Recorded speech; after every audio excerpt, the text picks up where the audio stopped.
Hello, this is Alex, and welcome back to Banging Your Head Until the Right Answer Comes Out.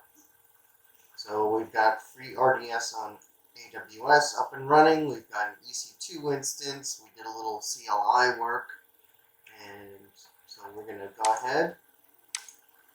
And we've covered a lot. Everything has been covered except for this guy used the CLI to create a second RDS SQL Server free tier instance. We'll get to that. I wanted to get to these items down here and get them completed and off the list. So the next step is to install Visual Studio Code on our EC2 instance. So we will go to our remote desktop.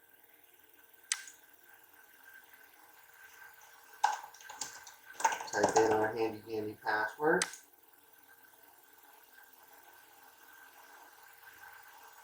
Okay, and you can see I've already navigated to the web page, code.visualstudio.com/download, and we're going to do Windows install, since that's what our EC2 instance is running.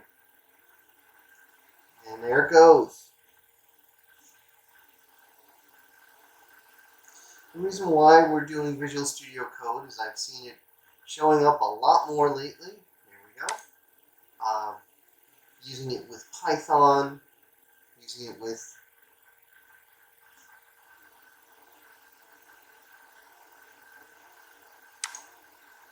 had to read that message.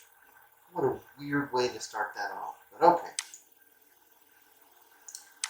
And using it with the AWS CLI. And later on, I think we're going to go ahead and try and use PowerShell integrated with AWS. That'll be neat. I like PowerShell. PowerShell, if I could speak, does a lot of good things, just like Python. And so it could be like a Microsoft-ish Python, where you don't have to write a lot of code to, say, grab a lot of data from a database and insert it into another one. So there's Visual Studio Code. It's basically a wizard startup to install. And our next session, we'll create a AMI for this instance.